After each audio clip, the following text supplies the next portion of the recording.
ओम शांति जमावक्यन नशो निशान पंजाब 1972 जमावक्यन पावसंता एक सेकंड में पांची संपूर्ण निशानी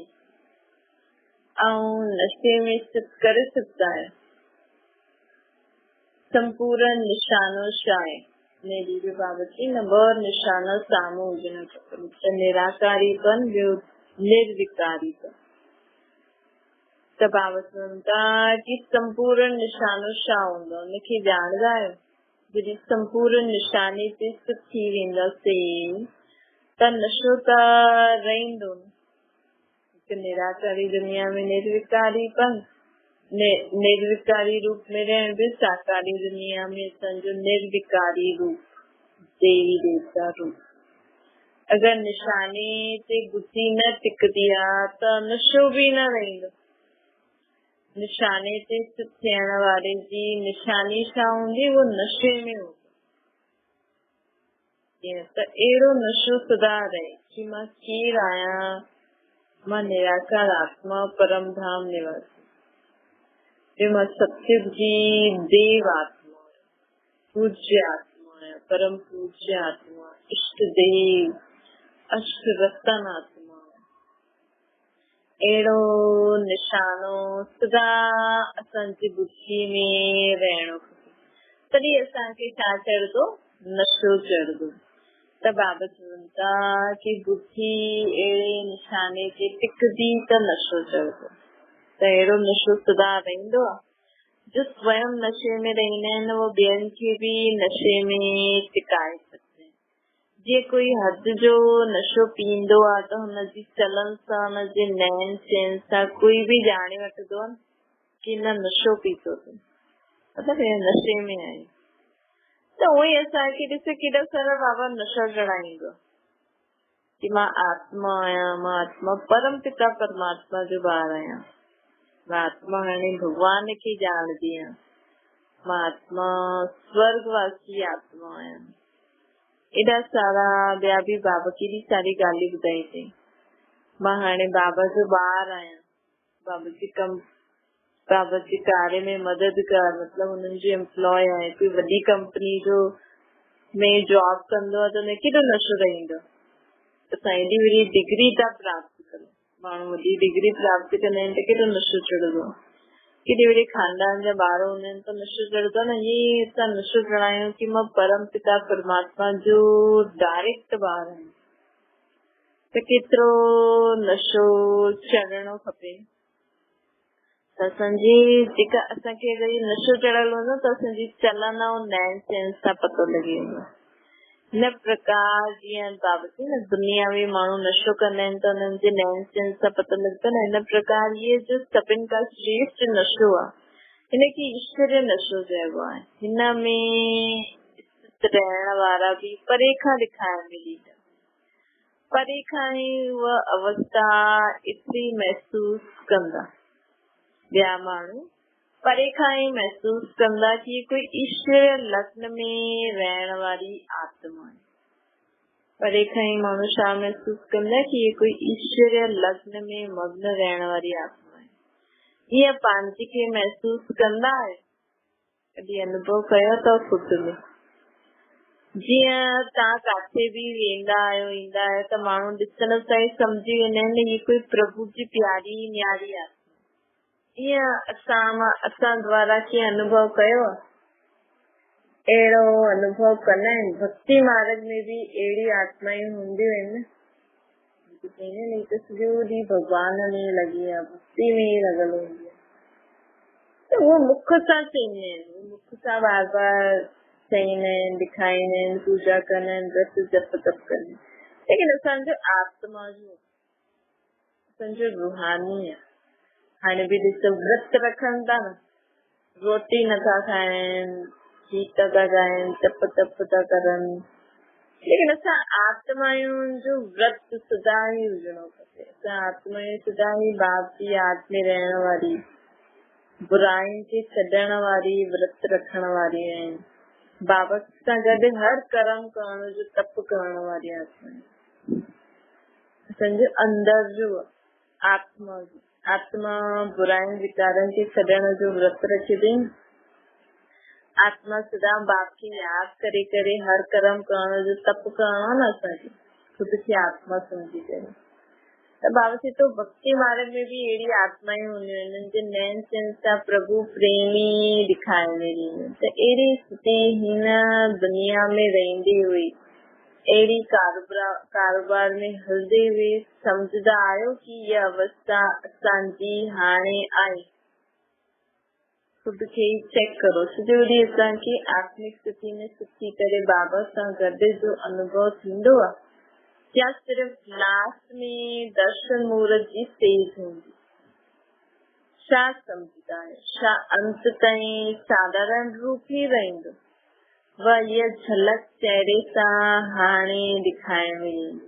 तो सिर्फ लास्ट टाइम जे पर्दे जे अंदर तैयार थी पोइ पर्दो खुलंदो आहे न, ऐं सीन साम्हूं ईंदो आहे, पोइ ख़तम थी वेंदो, ईअं थींदो। मतलब असांजे अंत में माण्हू अनुभव कंदा छा कि ये परमात्मा जी याद में आहे बाबत।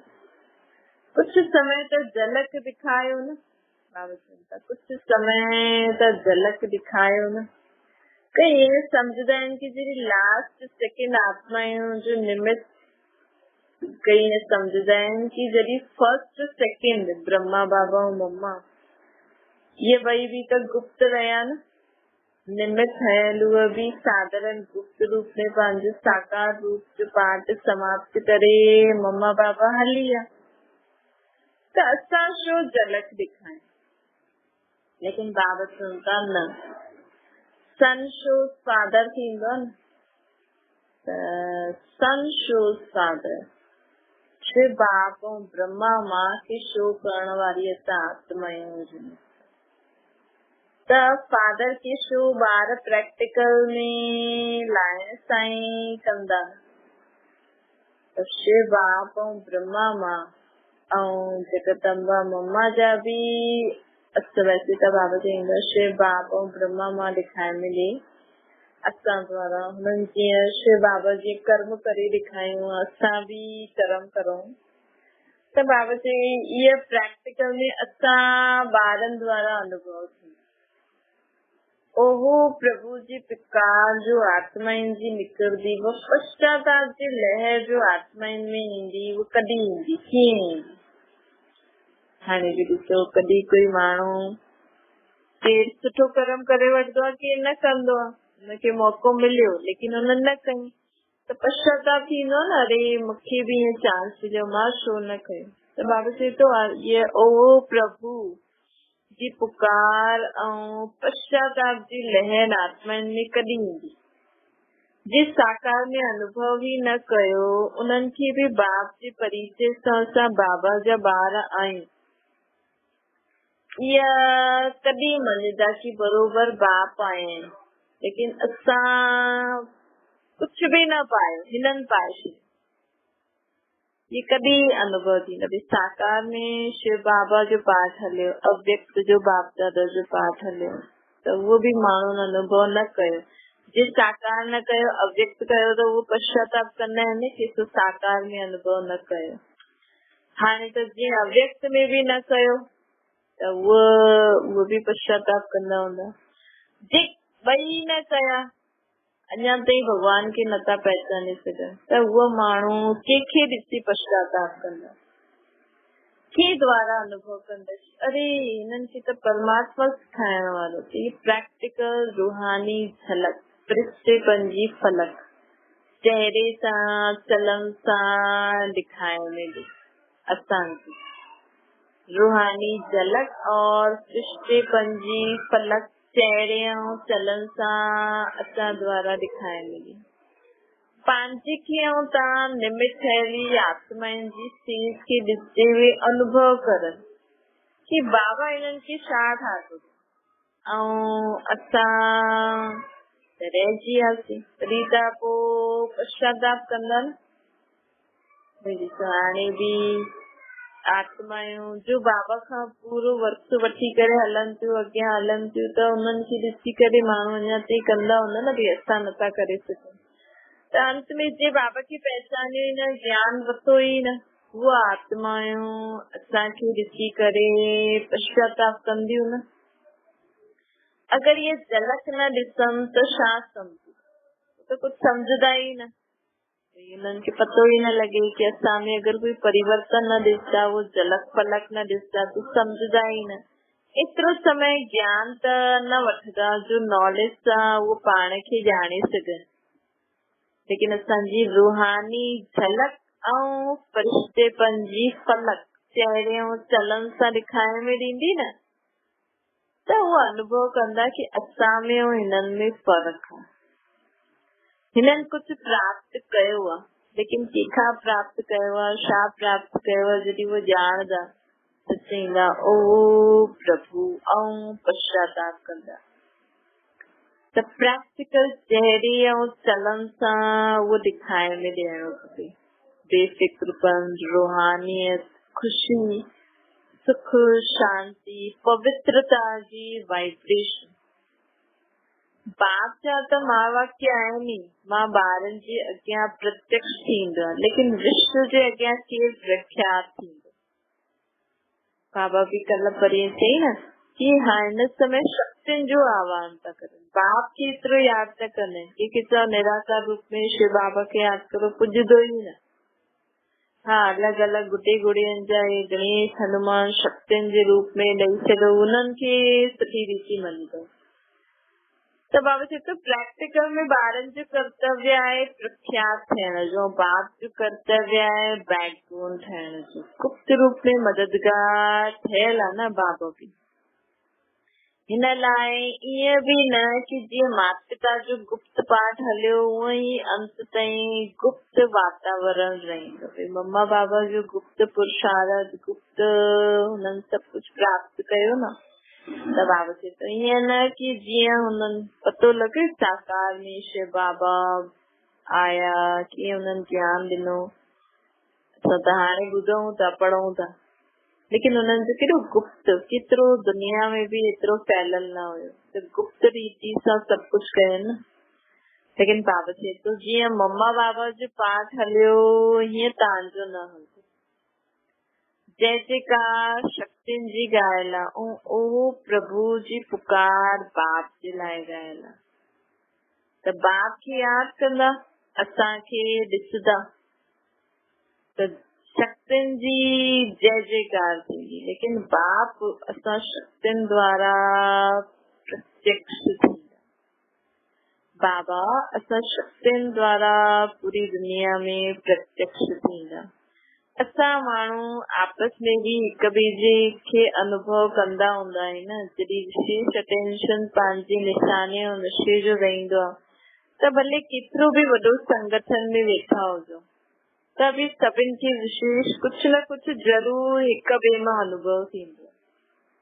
अगर असां हिक ॿिए खे ॾिसूं न हिन ब्रह्मण परिवार में, त बि असांखे हिक ॿिए में कुछ न कुछ विशेष अनुभव ज़रूर थींदो।